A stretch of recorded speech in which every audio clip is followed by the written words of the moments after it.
Hey guys, Scott here for Scott's Bass Lessons. Today I'm going to be talking about right hand muting. What is right hand muting, first of all, if you don't know? It is what it says on the packet. It's muting the strings, or the unused strings, with our right hand. Now, without muting the strings, if I just play, say, a major scale, without muting any strings, you'll see what happens.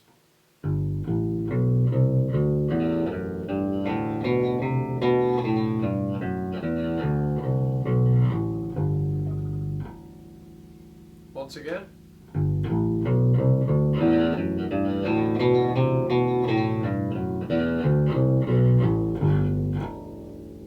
Okay, I'm sure you can hear the considerable amount of noise going on instead of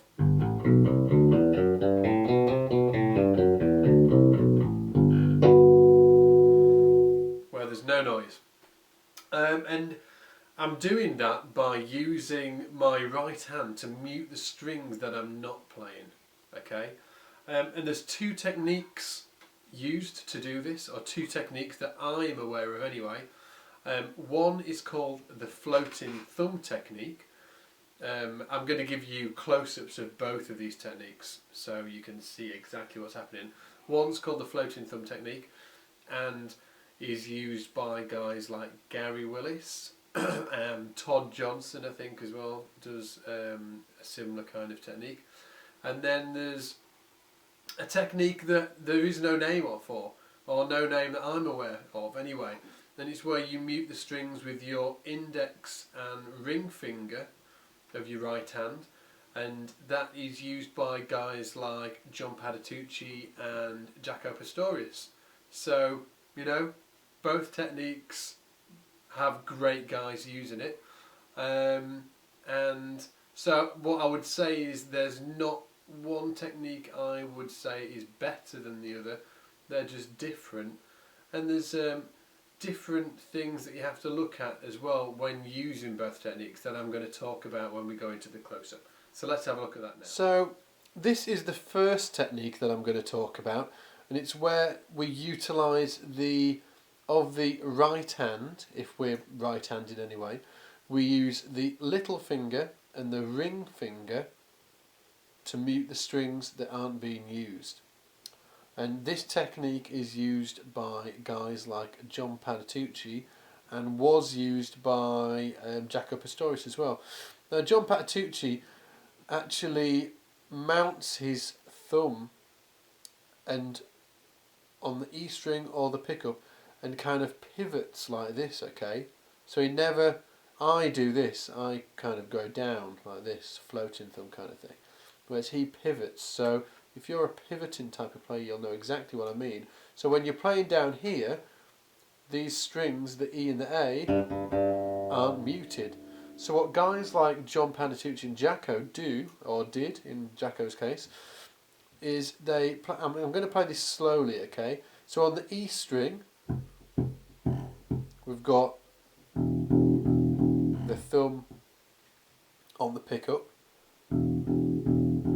On the A string, okay, the thumb comes onto the E string, which mutes the E string. Now, as we move down onto the D string, the index and little finger rest on the E and the A.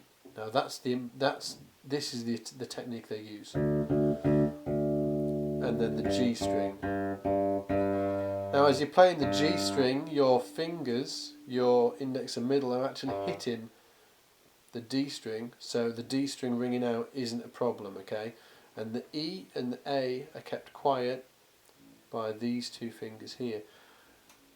Now, to practice that, this isn't a technique I use, so this will be really weird looking because I'm going to struggle with it myself, but to do this, to start practicing this technique, I maybe try and do 4 notes on each string, this kind of thing. So 1, 2, 3, 4, 1, 2, 3, 4, 1, 2, 3, 4, 1, 2, 3, 4, and again 1, 2, 3, 4, 1, 2, 3, 4. 1, 2, 3, 4. 1, 2, 3, 4. As you can see, it's a bit crummy when I do it because I don't use this technique. But you get the idea. So the E and the A are kept muted by the little finger and the ring finger. Okay, let's take a look at floating thumb. Okay, so this is the technique I use, so hopefully my demonstration will be a little bit better.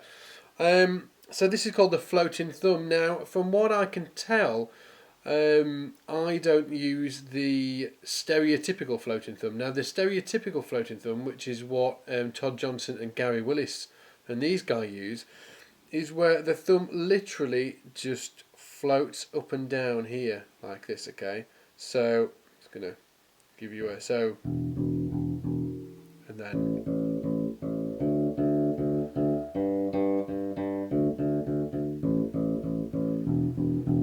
So it's not, the thumb isn't anchored, okay? It's not anchored on anything.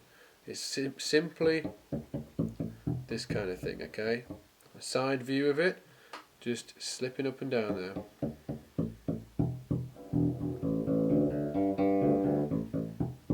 Okay, now when I was practicing this technique, I just really didn't feel comfortable without anchoring my thumb somewhere. I was really used to having it anchored on the E string. I used to play like this kind of thing, over like this, but I had a lot of muting problems. And when I was trying to use the other muting method I was talking about, the third and the fourth finger, I just found that very awkward. So I tried to move to this floating thumb kind of thing, and found that really awkward as well because my thumb wasn't anchored. I was so used to having it anchored. So I kind of came up with a hybrid of the two. So my thumb is always anchored on a string, okay? It's always anchored on a string. Now, if I'm playing the E string, my thumb rests on the pickup. Playing the A string, okay, my thumb rests on the E string. If I'm playing the D string, my thumb comes over and rests on the A string. If I'm playing the G string, my thumb comes over, rests on the G string. So my thumb is always anchored on a string, yet the back of the thumb here, not the side, I'm not doing this, it's kind of round like this. My thumb is muting the strings. So we've got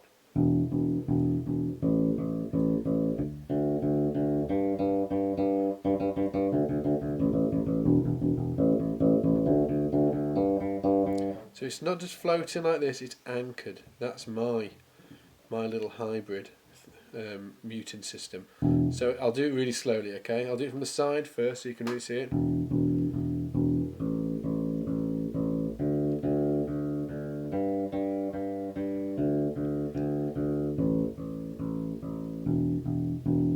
A bit faster.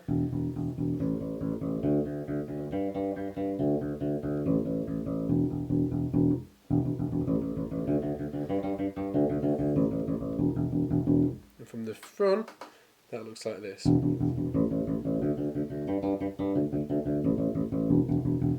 So it's almost floating. It's doing the same job as a floating thumb, but it's still anchored. Hopefully you'll be able to see that there. Okay. So now you guys should take these two techniques and try and integrate them into your playing. So you don't have to think about it, so it's just a natural thing that happens. I wouldn't rule one out over the other. I'd try them both. I certainly did. And then just see which one works for you.